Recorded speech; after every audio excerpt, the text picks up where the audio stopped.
Yesu ashimwe ninjye Aline ukuri nkunda nagira ngo uyu munsi tuganire ku byerekeye agakiza mbese ubundi kwakira agakiza sorry bivuga ko ari ukwakira umwami Yesu gusa mu mutima cyangwa no kuvuga ngo nzi Imana. Akenshi turi benshi dukunda kuvuga ngo tuzi Imana, ugasanga umuntu kuri social media yanditse God first.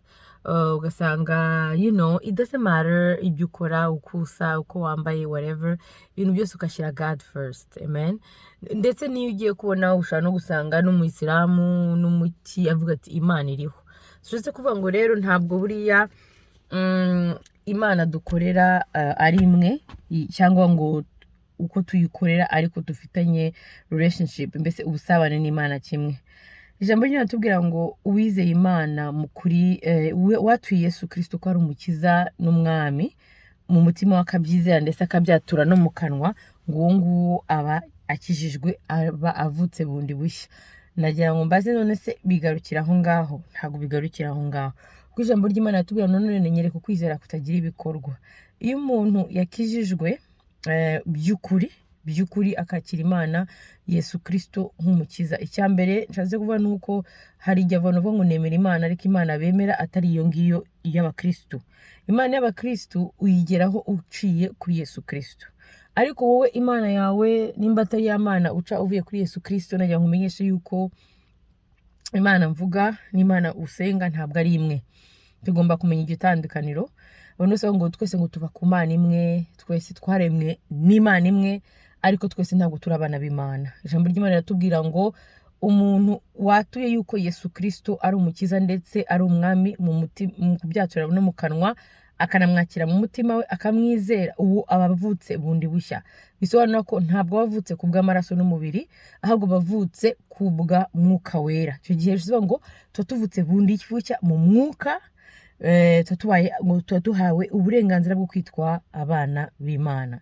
Bivuga rero ko umuntu wese utaratura Yesu Kristo nk'umukiza ngo amwature, amwemere mu mutima we ndetse abyature, ntabwo uri umwana w'Imana, ntabwo uba waremewe mu muryango w'Imana, uba witwa mbese ibyiza mu cyongereza bundi bavuga ngo sons of God. Amen. So icyo gihe rero nuko bimeze, nuko bigomba kwakirwa, ukuri kugomba kumenywa tugakizwa. Niko biri kuko buriya ari ukuntu dushaka kuvuga ibintu muri rusange, dushaka kuvuga ibintu kugira ngo tworoshye ijambo ry'Imana, abantu bagatakara, abantu bamenye ukuri, ugasanga bararimbutse kubera kutamenya, kubera gushaka ngo sugarcoat the word of God, ariko dushaka kuryoshya ijambo, ariko ntaho bihuriye. Buriya ukuri ni ukuri, n'ikinyoma ni ikinyoma. Rero niba wari umaze kubeshywa gutyo ukumva yuko Imana y'abakristo n'Imana y'abayisilamu n'Imana y'abashi ari kimwe, ntabwo ari kimwe, kuko itandukaniro riri kuri Yesu Kristo. Umuntu wese wemera Yesu Kristo ko ari umwami n'umukiza, ko yavutse ku musaraba, yapfuye ku musaraba akazuka ku bwacu ku maraso Yesu Kristo, ko turiho turi bazima, uwo niwe ukijijwe, uwo niwe mwana w'Imana, kuko yavutse bundi bushya kubw'umwuka, apana kubwo mubiri. Uwifuza Bible verses zivuga ibyo bintu yambwira nyuma nkabishiraho, uretse ko ubu none nzambishira kuri video hasi kugira ngo wenda mubashe kumenya icyo nshatse kuvuga naho byanditse, bitari gusa amagambo cyangwa ibitekerezo cyangwa ari kamere y'umuntu cyangwa se ari umuco wacu mbwira, kuko hari igihe abantu babwiriza ugasanga turabwiriza mu magambo gusa, cyangwa turabwiriza mu bitekerezo byacu, cyangwa turabwiriza mu muco wacu, kandi aho bihuriye turi kuvuga ijambo ry'Imana. Amen. Ni Imana ibivuga. Ufite ikibazo ubwo wabaza Imana, ariko uko biri nuko bimeze. Ubwo rero urareba nawe aho uhagaze, naho wicaye, wibaze kandi ujye umenye, uvuga uti se ibe muntu ari kuvuga ni ukuri, mba ari ukuri, usenge ubwirite Imana nyereka ko yari nimba ibi ari kuvuga nimba ari byo. Amen. Ikindi cya kabiri nuko gukizwa gusa si ukuvuga amagambo ngo turakijijwe, aranagenda bavuga ngo ndakijijwe, naratuye n'iki, ari ugasanga ibikorwa byabo ni zero. Amen. Ijambo ry'Imana ngo nyereka kwizera kutagira ibikorwa. Bivuga yuko nimba warakijijwe ukavuka bundi bushya, mwuka wera akakuzuramo, bivuga yuko ibikorwa wakoraga birahinduka, ubu umuntu mushya, ibitekerezo wagiraga birahinduka. Ego ari igihe bifata runaka, ni ibintu biri personnel hagati y'umuntu n'Imana, ariko uko biri kose ntabwo ukagomba kumenya cyangwa ngo ukomeze ube nk'uko wari uri, cyangwa witware nk'abapagani ubundi wandike ngo God first. It's not possible. Ntabwo ushobora kuba witwara nk'abapagani, ibyo ukora nk'iby'abapagani. Sinshatse ko abakristo turi perfect, ariko kameme dufite iyo sense yo kumva yuko n'icyo dukora aba ari kibi. Hari ibintu mu ngubu nemerewe, hari ibyo ntemerewe, kandi si uko ntabikunda cyangwa bitandimo cyangwa numva nabishaka, ahubwo nuko mazi ko identite yanjye nshya ninyemerera gukora ibintu. Isi ninjiyemo y'ijuru ntabwo ifite amategeko nk'aya, ifite itegeko ryabyo, ifite uko ribaho. Niyo mpamvu rero twabaye ambassador of Christ. Ni nkaho twoherejwe hano ku isi kugira ngo dukore akazi k'Imana, niturangiza Imana iduhamagare. So navugamo byinshi cyane, ariko nashatse kuvuga byinshi. Se kuvuga ngo nimba uri umukristo uka warakijijwe, ukavuga ngo waratuye kuri n'umwuka, imbuto zawe zigomba kugaragara. Ijambo riratubwira ngo bazatumenyera kubw'imbuto zacu. Ntabwo bazatumenyera kubwo dusenga, ntabwo bazatumenyera ko tuvuga menshi, ntabwo bazatumenyera ko tubwiriza, ahubwo n'imbuto zacu zizerekana.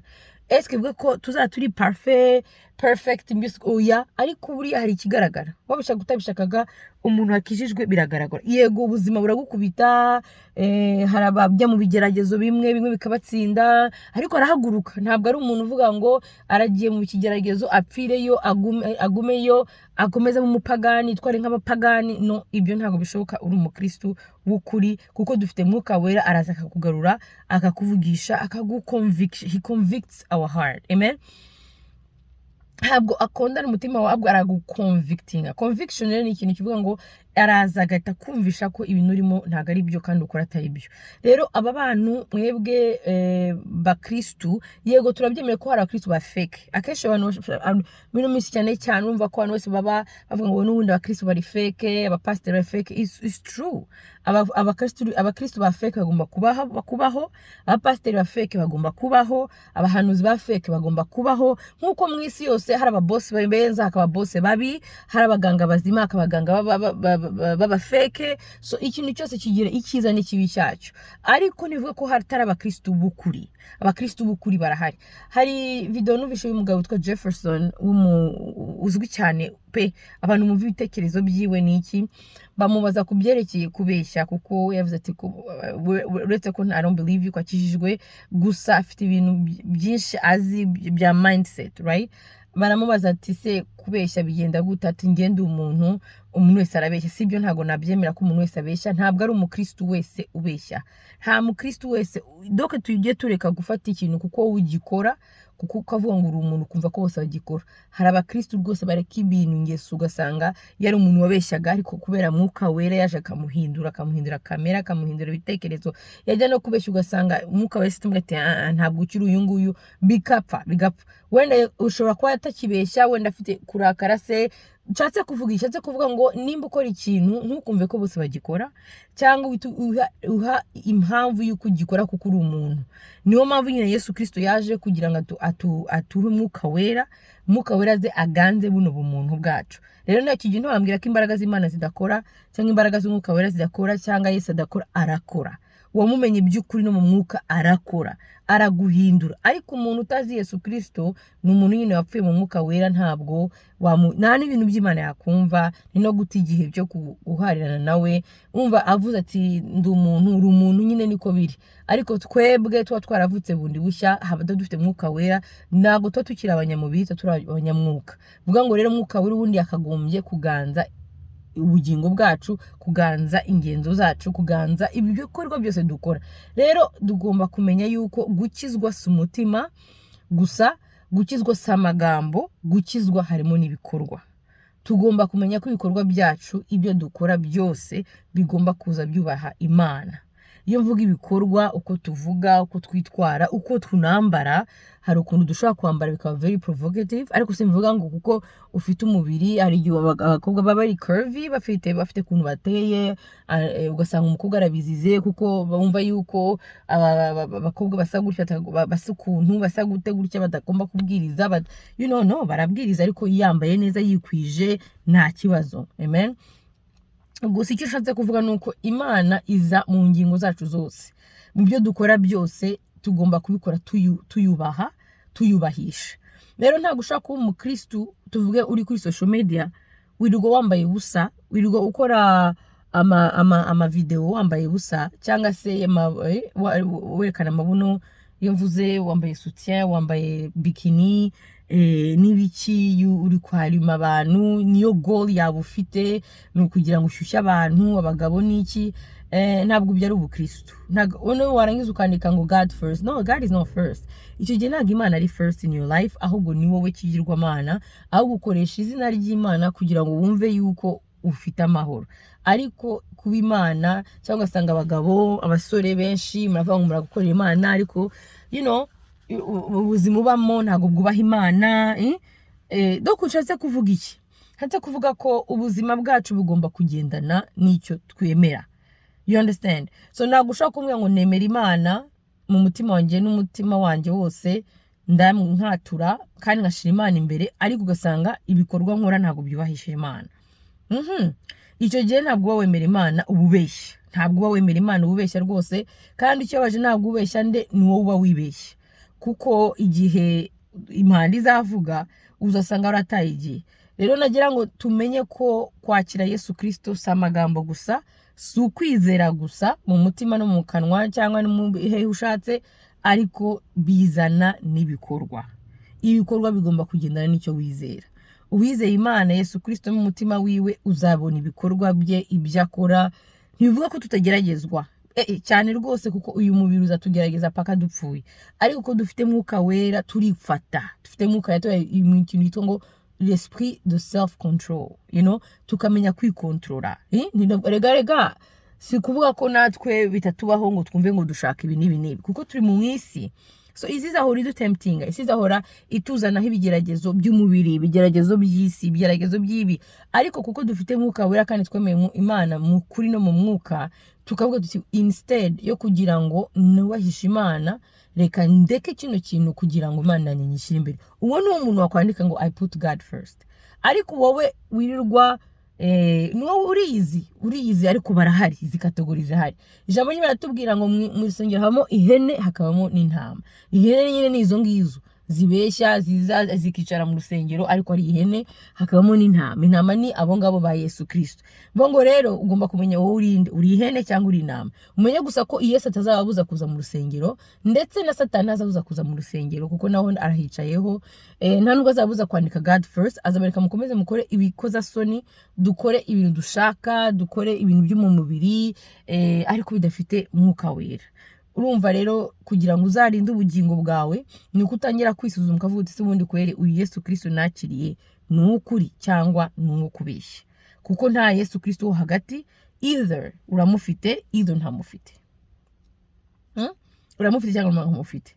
Kandi bivuga ko umufite, nicyo nashatse kuvuga, si ukuvuga ngo uhita wateninga the perfection, ahubwo ujya mu nzira yo gukiranuka, ujya mu nzira yo kwihana, yo kwiza, ingeso zikagenda zigenda, ariko ntabwo uvuga ngo who you were today ne ejo nyuma y'amezi angahe mwaka ntuzaburi.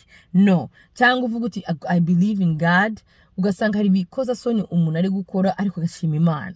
Excuse me, doko tumenye ko Imana iriho kandi ikwiye kubahwa, kandi ikwiye no kubwirizwa neza, sibyo? Ibyaha ntibikunda Imana, ikunda abanyabyaha ko ntakunda ibyaha. Niho mpamvu iza ikaduhindura kugira ngo ituvane mu byaha, ituvane mu ngeso zizatujyana ikuzimu.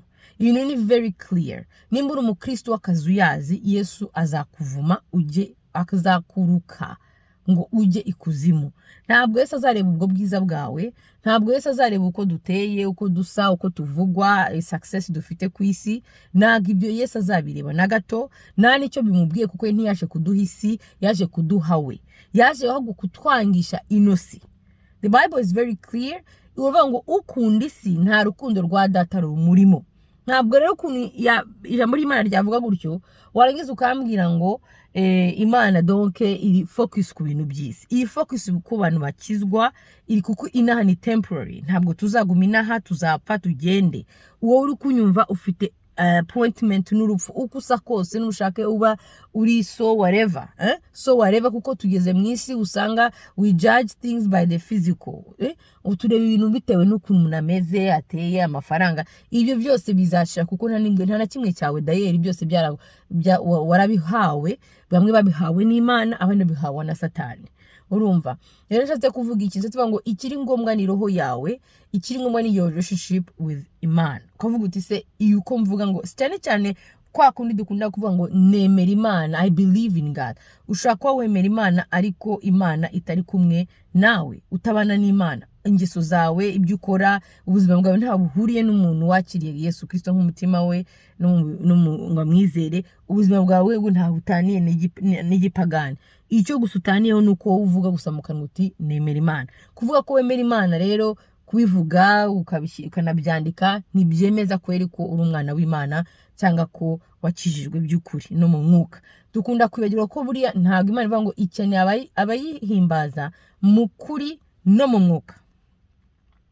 Ntabwo ivuga gusa mu kuri mu mubiri cyangwa se ivuga mu kuri no mu mwuka. Ushatse ngo ni ukuntu tugomba kumera mu mwuka biri no ukuntu tugomba kumera mu kuri kwacu. Haleluya. Kandi ukuri ni kumwe, nuko ijambo ry'Imana ni Yesu Kristo. Haleluya. Rero Imana ivuze iti nanga fornication, nanga ubusambanyi. Wowe kiri gusambana ukumva ko nta kibazo, cyangwa ushaka kudasambana ariko uri wambaye ubusa kuri Instagram, amabuno yashyize hejuru, uri kwerekana ngo bakurebe, bakwifuze, bagire gute. Ubwo nawe uri umusambanyi, kuko ubu uri umuntu uri gushaka kuzana imyuka y'ubusambanyi. You are seducing, sinzi ukuntu byita mu Kinyarwanda iyo myuka, ariko nayo imyuka y'igipagani y'abadayimoni, you understand, imyuka y'abajezabeli nyine muri Bibiliya murabazi. So nshatse kuvuga iki rero, tugomba kumenya ko tukijijwe by'ukuri, kandi kuvuga ngo again kuvuga ngo Imana irankunda, ikunda bose, iradukunda, n'impamvu yagupfiriye, ariko ntago bizayibuza ko ejo judgment nigera igihe cyo kujya gucirwa urubanza